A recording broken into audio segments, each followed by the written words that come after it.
question c'est comment est-ce qu'on fait pour débuter une activité Assalamu alaikum wa rahmatullahi wa barakatuh, mes soeurs. Donc, il y a une soeur qui a posé une question importante. Elle l'a posée inbox, mais je réponds ici. Donc, la question c'est comment est-ce qu'on fait pour débuter une activité d'entrepreneur, sachant qu'on n'a rien comme fonds.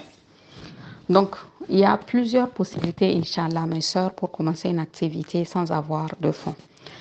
Il y a une des possibilités serait d'être intermédiaire, c'est-à-dire que la personne A vend des produits que toi tu sais que tu peux vendre, donc des produits, et toi tu as les clients qu'il faut. Tu vas voir la personne A et tu négocies avec elle. Une telle, j'aimerais prendre tes produits en photo et les vendre. À combien tu me les vends et moi je vais rajouter mon bénéfice et les vendre. Donc là, toi tu publies les photos. Vous vous mettez d'accord que tu ne vas pas lui donner l'argent avant d'avoir vendu.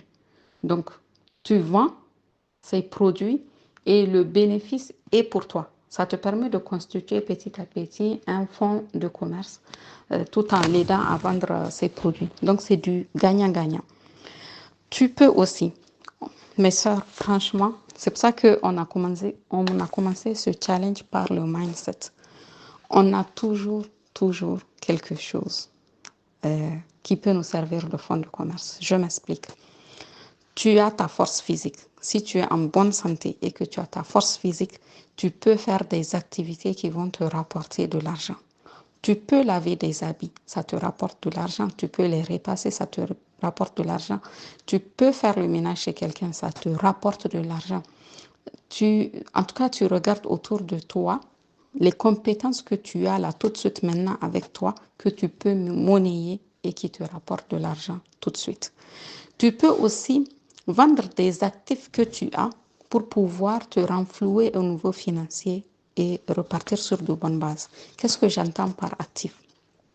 Tu as des habits que peut-être tu as mis une fois ou deux fois et que quelqu'un d'autre voudrait utiliser pour aller à des cérémonies, tu peux les vendre. Tu as des sacs qui sont en bon état, tu peux les revendre. Tu as des chaussures qui sont en bon état, tu peux les revendre. Tu as peut-être des livres ou bien des bibelots, je ne sais pas, des meubles que tu n'utilises pas ou dont le besoin est très petit, tu peux les revendre pour pouvoir renflouer tes caisses et avoir un fonds de commerce. Parce que pour le coup, ces habits et tout ça, ce ne sont pas des actifs, ça ne te rapporte pas de l'argent, c'est ce qu'on appelle en comptabilité des passifs. Mais quand tu prends de l'argent et que tu investis pour faire du commerce, là, tu es en train de faire une activité qui te rapporte de l'argent. Et bismillah ta'ala, tout ce que tu as vendu, toute la force que tu as utilisée, tu vas le recouvrer parce que ton argent va rentrer encore, Inch'Allah. Donc, vraiment, c'est d'ouvrir notre mindset pour pouvoir se dire, j'ai pas de problème, je n'ai que des solutions.